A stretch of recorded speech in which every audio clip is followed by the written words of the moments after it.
BRS party ఇచ్చేటువంటి డబ్బులు కావచ్చు, లేకపోతే కొంతమంది ఇచ్చే వ్యక్తుల స్వార్థం కోసం ఇచ్చేటువంటి డబ్బులు తీసుకొని ఈరోజు నిరుద్యోగులు రెచ్చగొడుతూ వాళ్ళ జీవితాలు ఆశ్రయిస్తున్నారు. నిరుద్యోగుల పేరిట కొంతమంది వ్యక్తులు బీఆర్ఎస్ పార్టీ ఇచ్చే డబ్బులు కావచ్చు, కాంగ్రెస్ పార్టీ ఇచ్చే డబ్బులు కావచ్చు, లేదా కొంతమంది వ్యక్తుల స్వార్థం కోసం ఇచ్చేటువంటి డబ్బులు కావచ్చు, ఈ విధంగా విద్యార్థుల జీవితాలను ఆడుకుంటూ నిరుద్యోగుల పేరిట మేమే నిరుద్యోగులం అని చెప్పుకుంటాడు కొంతమంది. ఈరోజు ఈ ప్రాసెస్ని ముందుకు వెళ్లకుండా నిరుద్యోగుల అంశాన్ని తెర మీద తీసుకొచ్చు వాళ్ళ హైలైట్ కావడానికి, వాళ్ళ సోషల్ మీడియాలో కావచ్చు, మీడియాలో హైలైట్ కావడానికి ఈరోజు ప్రయత్నం చేస్తాను. కొంతమంది మాత్రమే, నేను చెప్తా జాగ్రత్తగా వినండి. నిన్న గ్రూప్ 1 అభ్యర్థులు ఎవరైతే ఉన్నారో, మెయిన్స్ క్వాలిఫై రిజల్ట్స్ కోసం వెయిట్ చేస్తున్న అభ్యర్థులు ఎవరైతే ఉన్నారో వాళ్ళ తల్లిదండ్రులు పెట్టేటువంటి ప్రెస్ మీట్. సో దానిలో చాలా విషయాలు కూడా ఉన్నాయి. సో పిల్లల జీవితాలతో రాజకీయాల గ్రూప్ 1 పోస్టుకు 3 కోట్లు ఎవరిచ్చారు అంటూ చూస్తా ఉన్నాం. ఎవరో అంటే లోపాలు జరగవని కావు, లోపాలు ఖచ్చితంగా జరుగుతాయి. అది ఏది కూడా అతీతం కాదు. మన రాజ్యాంగ వ్యవస్థలో, మన భారతదేశ రాజకీయ వ్యవస్థలో ప్రతి దానికి కూడా అవకాశం ఉంటుంది. ప్రతి దానికి కూడా మేనేజ్ చేయడానికి అవకాశం ఉంటుంది.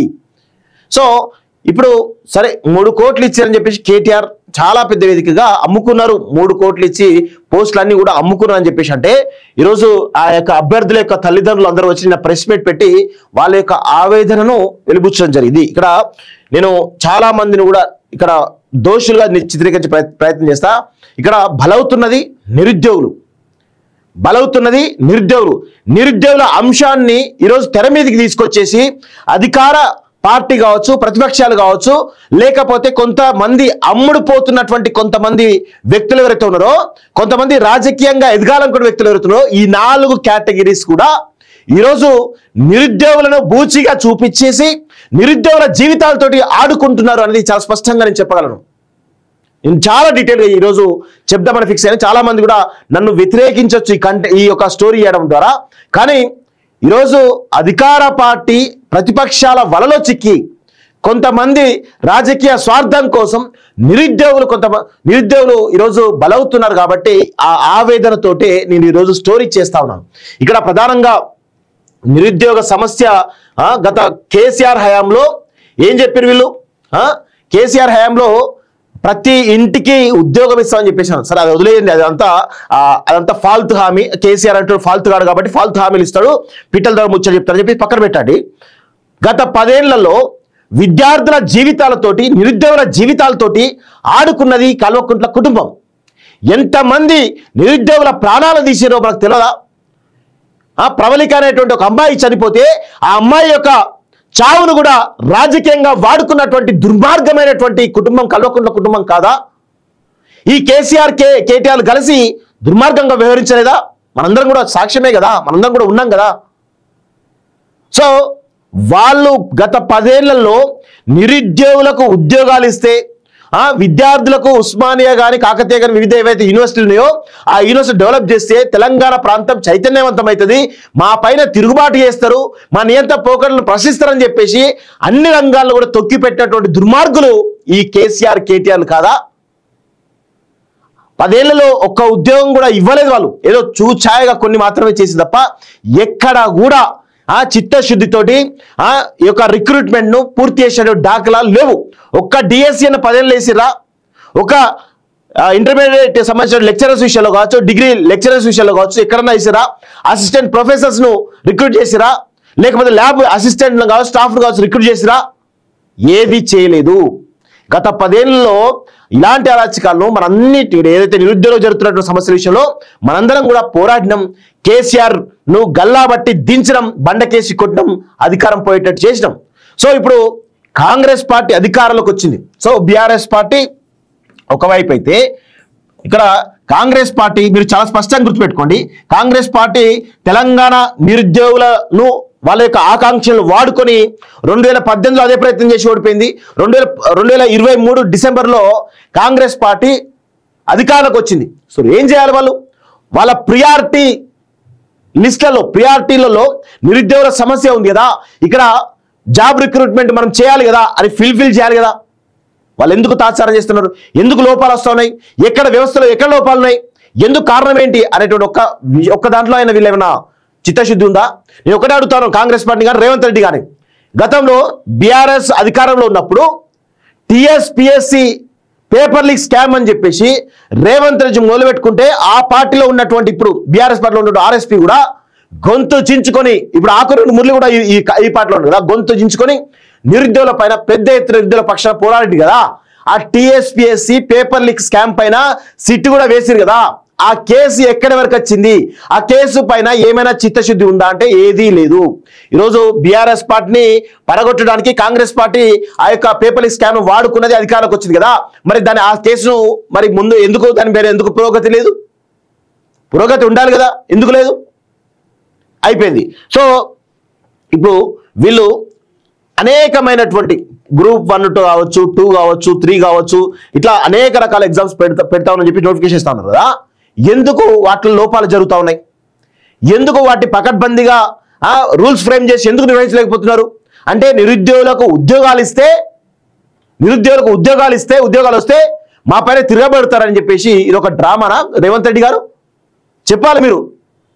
ఎందుకు టీజీపీఎస్సీ అనేది ఏపీపీఎస్ గత కొన్ని సంవత్సరాలుగా ఏపీపీఎస్సీ ఏదైతుందో దాని మీద ఏదైతే ముద్ర ఉందో అదే ముద్ర ఈరోజు టీజీపీఎస్ మీద పడతా ఉంది కదా.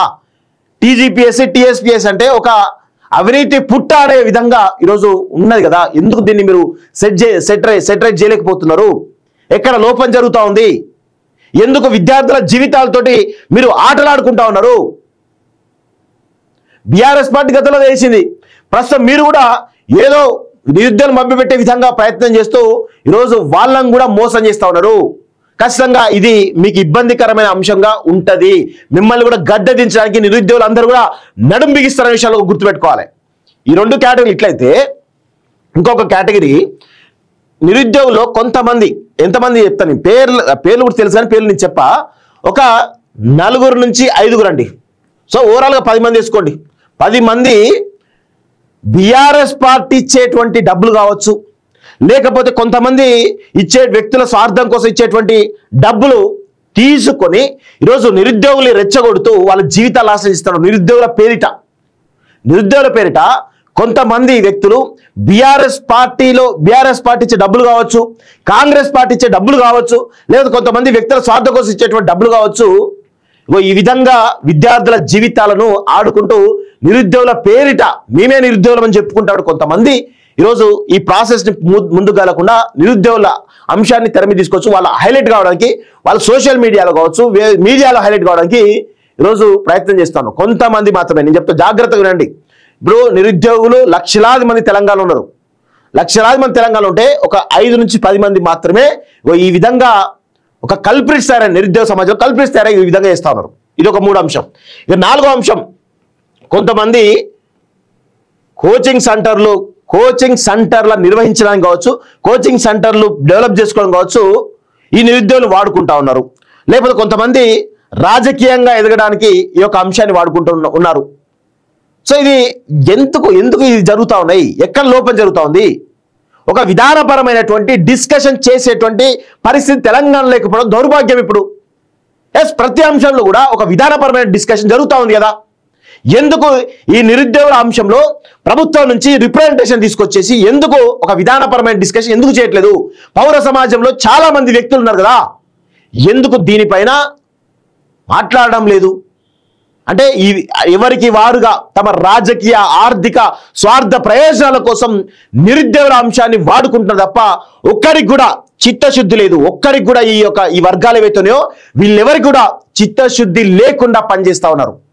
నిరుద్యోగుల అంశాన్ని తమ రాజకీయం కోసం, ఆర్థిక స్వలాభాల కోసం, స్వార్థ ప్రయోజనాల కోసం వాడుకుంటున్నారు తప్ప ఎక్కడ కూడా మనం ఒక విధానపరంగా డిస్కషన్ చేద్దాం, నిరుద్యోగులు కాపాడుకుందాం, రిక్రూట్మెంట్ ప్రాసెస్ ని ముందు కదిలిద్దామనేటువంటి సోయి కూడా లేకపోవడం చాలా దుర్మార్గం.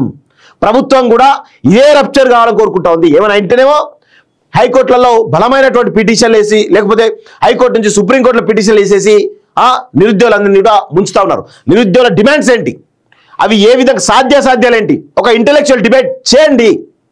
పౌర సమాజం నుంచి కొంతమంది ముందుకు రావాలని చెప్పి ఇప్పుడు కోరుతా ఉన్నాం. కొంతమంది వ్యక్తులైతే చాలా దారుణంగా మాట్లాడుతారు. దారుణంగా అసలు ఈ యొక్క రిక్రూట్మెంట్ ముందుకు సాగకుండా ఉండడానికి కూడా కుట్రలు చేస్తూ ఉన్నారు. ఒక నోటిఫికేషన్లో ఒకవేళ నోటిఫికేషన్ తప్పులుంటే బరాబర్ కాంగ్రెస్ కాదు రేవంత్ రెడ్డి మొత్తం కూడా కదిలిద్దాం, వాళ్ళని దించే వరకు కొట్లాడదాం. కానీ మీ స్వార్థ ప్రయోజనాల కోసం మాత్రం దయచేసి ఈ నిరుద్యోగుల అంశాన్ని వాడుకోవద్దు అంటూ కూడా చెప్తూ రేవంత్ రెడ్డి చాలా స్పష్టంగానే చెప్తారు, మీరు నిరుద్యోగుల జీవితాలతోటి ఆడుకోవద్దు, రిక్రూట్మెంట్ ప్రాసెస్ని పకడ్బందీగా నిర్వహించండి, రిక్రూట్మెంట్లో జరిగేటువంటి లోపాలు ఏవైతున్నాయో వాటిని సవరించండి.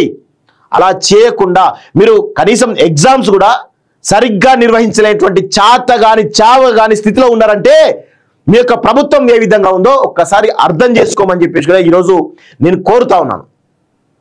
ఈ విధంగా నిరుద్యోగులందరూ కూడా వాడుకుంటా ఉన్నారు. దయచేసి తెలంగాణ నిరుద్యోగులందరూ కూడా కొంత అప్రమత్తంగా జాగ్రత్తతో ఉండాలి. ఎవరు దొంగలు, ఎవరు లంగలు, ఎవరు స్వార్థపరులు, ఎవరు ఆర్థిక ప్రయోజనాల కోసం పనిచేస్తున్నారు, ఎవరు రాజకీయ ప్రయోజనాల కోసం పనిచేస్తున్నారో తేల్చుకోవాల్సినటువంటి అవసరం ఆవశ్యకత మీకుందని చెప్పేసి కూడా నేను కోరుతా ఉన్నాను.